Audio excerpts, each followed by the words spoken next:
राम मंदिर बना के क्या फायदा? स्कूल तो दे, कॉलेज तो दे। नहीं नीतीश चाहिए, नहीं मोदी चाहिए, नहीं लालू चाहिए, बस।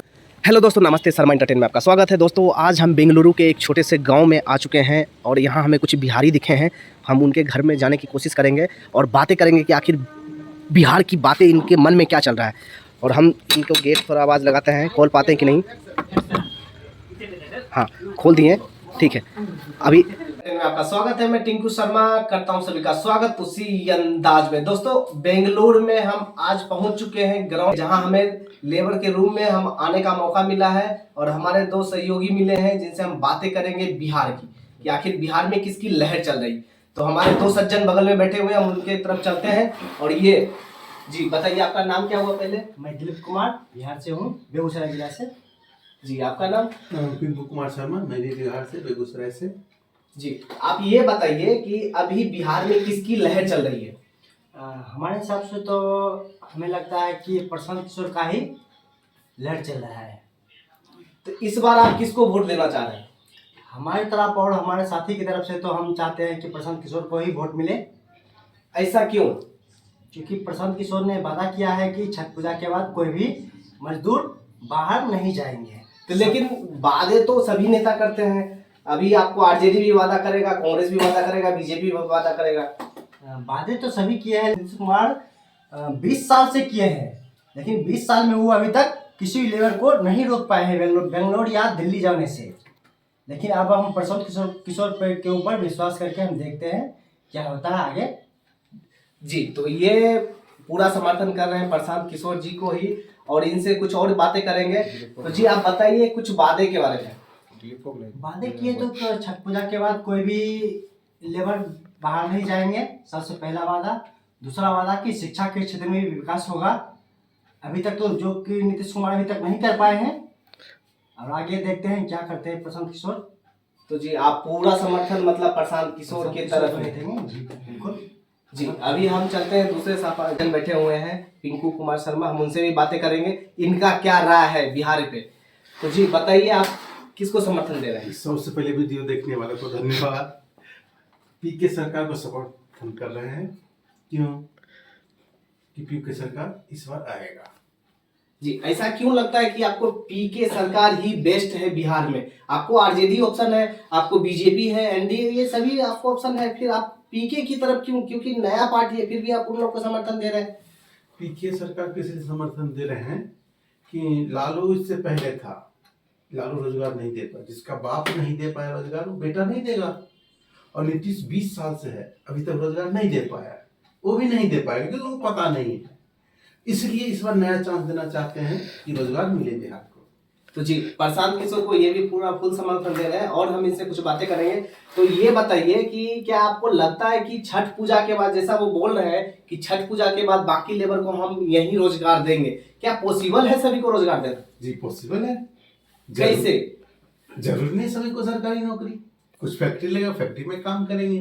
कुछ नया फैक्ट्री लगा तो नया इंडस्ट्री आएगा, नया नया जो रोजगार मिलेगा, नया नया ऑफिस खुलेगा, नया नया फैक्ट्री खुलेगा, तो उसी में रोजगार मिलेगा। जरूरी नहीं है सभी को सरकारी नौकरी। जो बस ज्यादा पढ़ा लिखा नहीं, वो तो सरकारी नौकरी नहीं करेगा। उसको तो रोजगार चाहिए काम करने के लिए। वो 15-20 हजार चाहिए, उसके लिए तो रोजगार बहुत है, लेकिन सरकार करेगी तब तो। जी जैसा कि अभी पीके सरकार बोल रहा है कि हम जो है स्टूडेंट को, जो भी विद्यार्थी है, क्योंकि यहाँ शिक्षा स्तर बहुत ही कमजोर है, तो कहाँ तक संभव है कि सभी को प्राइवेट स्कूल में डालना? क्या संभव है? संभव है, क्यों नहीं संभव है। कैसे? कैसे? सरकारी स्कूल जब अच्छा नहीं काम कर रहा है, अपना काम नहीं कर रहा है, तो प्राइवेट स्कूल में क्यों नहीं? सरकार से जब बिजली फ्री हो सकता है तो ही बिजली की वजह से सरकारी स्कूल में क्यों नहीं जाएगा? बिजली बिल पे करने की किसका क्षमता नहीं है? जब बिजली पे करेगा तो सरकारी स्कूल बच्चे को क्यों नहीं, प्राइवेट स्कूल क्यों नहीं डाल सकता है? डाल सकता है, डाल सकता है। ठीक है, इनका कहना है, इनका पूरा विश्वास है कि प्रशांत किशोर हमारे लिए बहुत कुछ कर सकते हैं और बिहार बदलाव कर सकते हैं। तो इनसे कुछ और बातें करने का प्रयास करते हैं।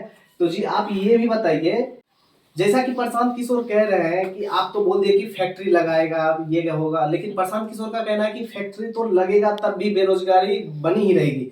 तो इस पे आप क्या कहना चाहेंगे? बेरोजगारी बनी रहेगी इसीलिए क्योंकि मान लीजिए कोका कोला फैक्ट्री आया बेगूसराय में, किसको रोजगार मिला बेगूसराय में? किसी को नहीं। दूसरे जगह बोले यहाँ बेगूसराय में काम करने, बिहार बेगूसराय में तो किसी को नहीं मिला। तो क्या होगा फैक्ट्री लगा के? फैक्ट्री लगा के रोजगार कहाँ से मिलेगा? नहीं मिलेगा।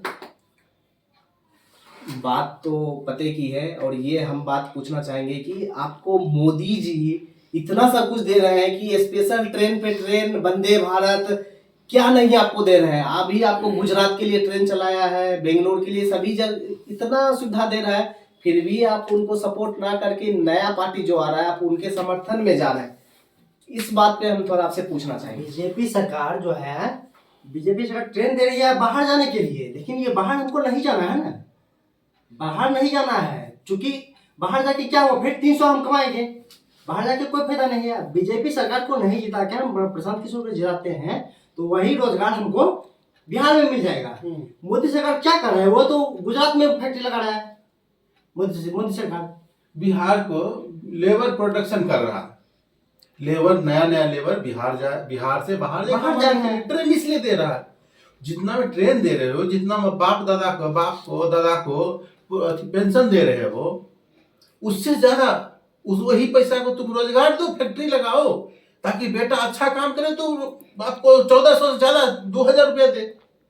लेकिन ये बात तो प्रशांत किशोर जी भी कह रहे हैं, क्या हम पेंशन को बढ़ा के 1400 रुपये करेंगे, ठीक है। जो विधवा महिला है उनको कहा जाता है कि 2000 हम मंथली देंगे, तो वो भी बात कर रहे हैं, फिर आप ये बोल रहे हैं कि हमें नहीं चाहिए। तो 2000 महीना में 2000 दे रहा है, रोजगार लगेगा तो 4-6,000 10,000 का महीना मिलेगा। वो 2000 तो काम नहीं करेगा 10,000 के सामने। वही पैसा का अगर रोजगार आ गया, फैक्ट्री लग गया, तो 10,000 का महीना कमाएगी। तो 2000 लेके 10,000 अच्छा है कि 2000 अच्छा है? तो लेकिन पहले देखिए एनडीए सरकार थी तो उस समय जंगल राज खत्म किया, आपको इतना तरक्की दिया है एनडीए सरकार, फिर आप अचानक इस तरह से आप जा रहे हैं। हमें ये समझ में नहीं आ रहा है कि आप लोग का ये निर्णय क्या है। ठीक है, आपका कहना यही है कि हमें रोजगार चाहिए, हम इतना दूर बेंगलोर आते हैं, हमें इतना दूर ना आना पड़े, 300 के लिए हम अपना घर परिवार छोड़ के आते हैं, हमें अब बिहार में रोजगार चाहिए। मतलब मेन मुद्दा आप लोग का रोजगार है। रोजगार चाहिए तो चाहिए। रोजगार कौन कहता जंगल राज खत्म हुआ? क्या जंगल राज तो कभी नहीं खत्म होगा। कोई गरीब आदमी की इंसाफ दिला के दिखाइए, जंगल राज खत्म हुआ? जंगल राज विधायक, मंत्री जो भी है, वार्ड पार्षद जो भी, उसके लिए जंगल राज खत्म है। जो पावर में है उसका जंगल राज खत्म है। जो पावर में नहीं है, नीचे जाके देखिए, गांव में जाके देखिए, किसका जंगल राज खत्म हुआ है? जंगल राज खत्म नहीं हुआ है, सिर्फ दिख रहा है आपको जंगल राज खत्म हुआ है। आपको राम मंदिर बना दिया, आपको इतना सभी सुविधाएं दे रहा है, वंदे भारत चल रही है, क्या क्या नहीं आपको दे रहा है, फिर भी आप प्रशांत किशोर की तरफ जा रहे हैं, जो कि सिर्फ वादे ही कर रहे हैं, कुछ करेंगे नहीं करेंगे वो मालूम नहीं है, सिर्फ वादे पे आप लोग आगे बढ़ रहे हैं, यही ना।